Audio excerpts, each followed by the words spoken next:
ഇന്ന് തന്നെ ഡൗൺലോഡ് ചെയ്യൂ. കാണൂ നിങ്ങളുടെ ഫേവറേറ്റ് ഷോസ്.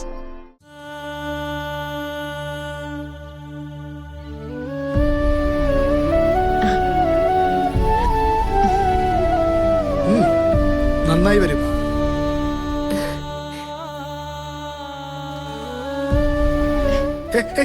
എന്തേ കാണിക്കുന്ന?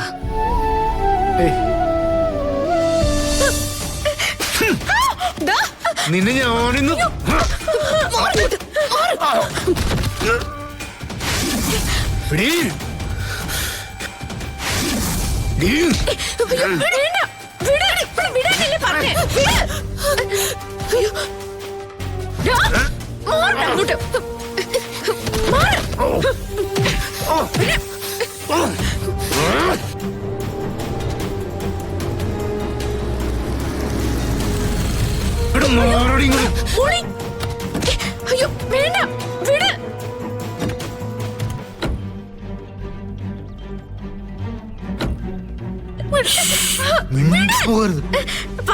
കൊല്ലിലൂടെ എല്ലാവരും കാണുക.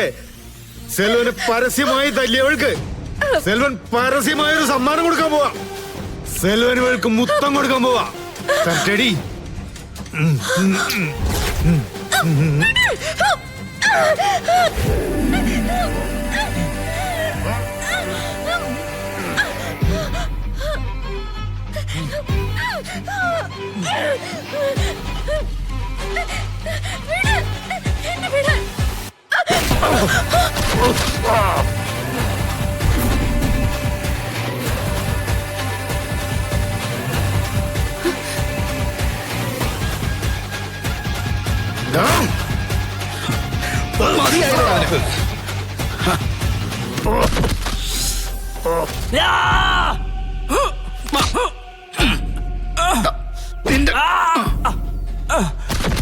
എഴുന്നേറ്റ് വാടാ.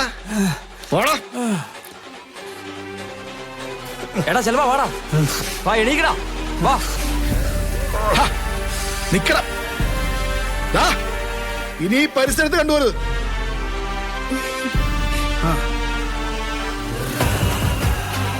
എന്തു പറ്റിയടാ നിങ്ങൾക്കൊക്കെ? ഇത് ചങ്ങാതി കടവല്ലേ, നമ്മുടെ മണ്ണല്ലേ.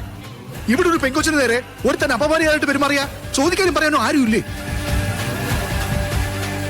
അനിയൻ സാറ് പോയ പിന്നെ ഇതാണ് സ്ഥിതി. ഇവര് മാത്രല്ല സാറേ, വേറെയും ചില ആൾക്കാരുണ്ട്. തടുക്കാനൊക്കെ ഞങ്ങൾ നോക്കിയതാ, പക്ഷേ പോലീസുകാരൊക്കെ അവർക്ക് കൂട്ടാണ് സാറേ. ഈ മണ്ണിനൊരു സത്യമുണ്ട്.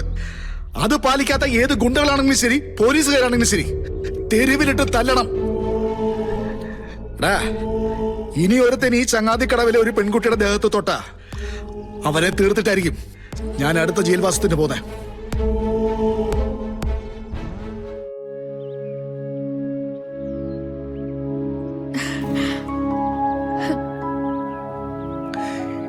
ഇതേതാ ഈ പെൺകൊച്ച്? ഇവരിവിടെ പുതിയതായിട്ട് വന്നാ സാറേ, 2-3 ദിവസമായുള്ളൂ. ആ കൊച്ചു ഇന്ന് മുതൽ ലോട്ടറി വിൽക്കാൻ ഇറങ്ങിയതാ.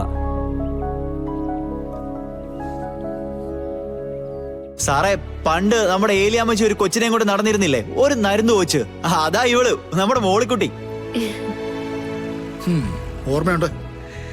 ഏലിയാമ്മച്ചിയോടുകൂടെ പിണങ്ങിയിട്ട് ഒരു ദിവസം ഇവള് പാലത്തിനടിയിൽ പോയി ഒളിച്ചിരുന്നു. അവിടുന്ന് നിന്നെ പിടിച്ചോണ്ട് വന്നത് ഞാനാ. ഓർമ്മയുണ്ടോ? ഒടുക്കം വയറ് നിറച്ച് പത്തിരി ഇറച്ചി തിന്നിട്ട് ഏലിയാമ്മച്ചി എടുത്ത് കൊണ്ടുപോയി ആക്കിയപ്പോ നീ എന്തുവാടി എന്നെ വിളിച്ചത്? ക്രിസ്മസ് പപ്പാന്ന്. സാറിന് അതൊക്കെ ഓർമ്മയുണ്ടോ? എനിക്ക് ഓർക്കാൻ ഈ നാടും നാട്ടുകാരും ഒക്കെ അല്ലേ ഉള്ളൂ മോളെ.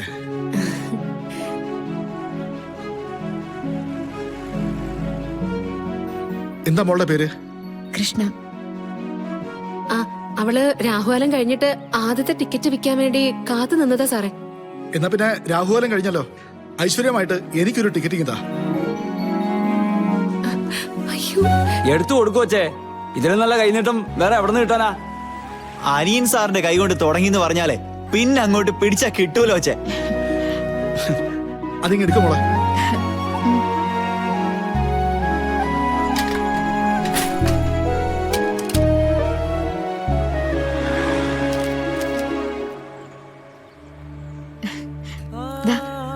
മൂർത്തി,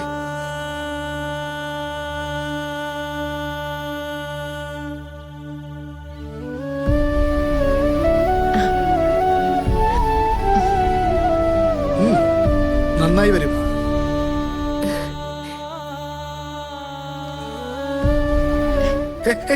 എന്തേ കാണിക്കുന്ന?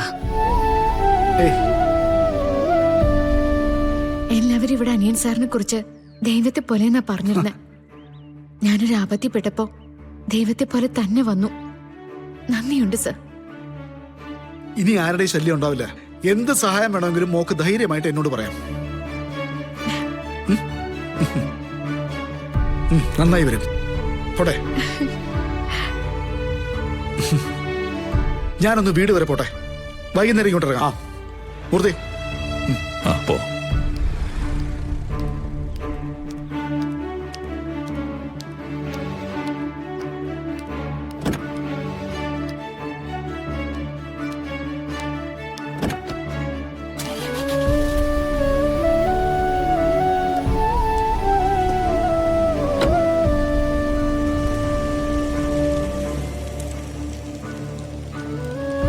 കൊച്ചേ 2 ടിക്കറ്റ് എനിക്ക് തന്നേ.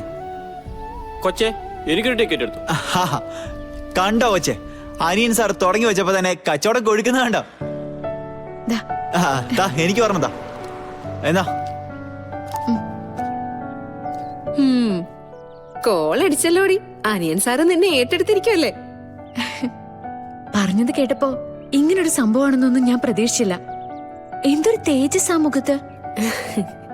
സാറിന്റെ തലയിൽ തൊട്ട് അനുഗ്രഹിച്ചപ്പോ ഏറ്റവും വേണ്ടപ്പെട്ട ഒരാള് എന്റെ അടുത്ത് നിൽക്കുന്നത് പോലൊരു തോന്നൽ.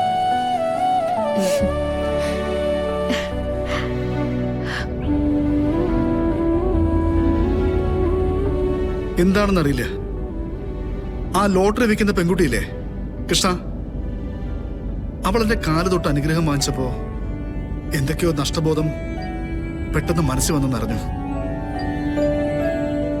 മൂർത്തി, കഴിഞ്ഞ തവണ ജയിലിൽ കാണാൻ വന്നപ്പോഴും ഞാൻ തന്നോട് ചോദിച്ചതാ എന്റെ മോളെ കുറിച്ചുള്ള അന്വേഷണം എവിടെ വരെ എത്തിയെന്ന്.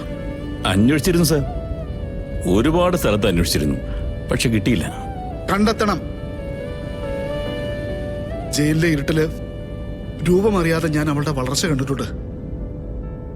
കൊഞ്ചിക്കരയുന്ന നാള് മുതല് ദിവസം എണ്ണി എണ്ണിയും അവളിപ്പോ വളർന്നും വലിയ കുട്ടിയായിട്ടുണ്ടാവും.